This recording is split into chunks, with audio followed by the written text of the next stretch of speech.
Let's turn now to presidential politics, as we're set to hear more competing ideas from Donald Trump and Hillary Clinton in the coming days, specifically about the issue of gun rights. Trump will address the NRA's national convention this afternoon, and on Saturday, Clinton will hold an event alongside the mother of Trayvon Martin and other parents who have lost children to gun violence. Real Clear Politics reporter Rebecca Berg is in Washington for us to break it all down. And Rebecca, first, let me ask you, what are gun owners looking to hear today from Donald Trump this afternoon? Well, I think many of them will be hoping that he has sort of turned the corner on his gun stances. Of course, in the past, he was in favor of an assault weapons ban. In the Republican primary, many of his rivals charged that he was not enough of a pro-gun candidate.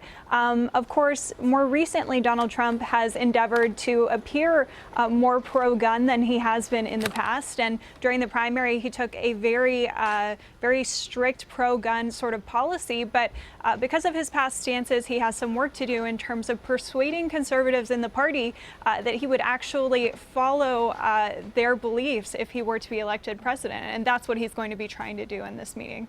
And Rebecca, we've seen some new general election polling. It's pretty interesting numbers. A Fox News poll was released a couple of days ago, and it shows that Trump is leading Hillary Clinton. But then our new CBS News New York Times poll has Clinton up by 6. What do you make of these new numbers? Well, it's really early, these polls that come out before really the general election has even begun, before the party conventions. You don't want to put too much stock in them, but I think what we can interpret from these polls is that this is going to be a very close race, in spite of the fact that Donald Trump has been a very controversial candidate, and in spite of the fact that really both of these candidates, Hillary Clinton and Donald Trump, have some of the lowest favorable numbers of any candidates for president ever. It's going to be a close race in spite of that. You have a very polarized political environment in the United States right now, as we all know well, from observing politics from our vantage point. And so you have a very small number of swing voters that are going to be deciding this race, as we've seen in the past. But it's important to remember that no matter what, Democrats start out with a sort of electoral college advantage, and that puts Hillary Clinton at an advantage as well going into this race. I find it interesting that both frontrunners right now seem to be attacking each other on how presidential they are, and this concept, this idea of what it means to be presidential. It's sort of like an amoeba. It's very subjective. It depends on whether you want strength or someone who's level-headed. You can make it whatever you want it to be.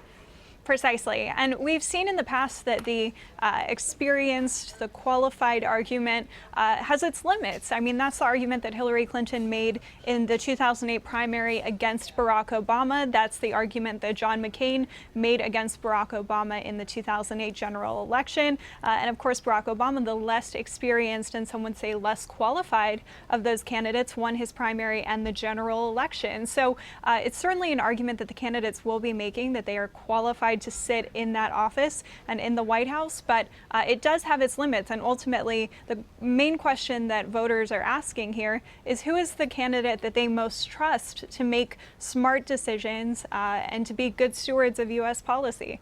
All right, Rebecca Berg, thank you for your input there. Thank you.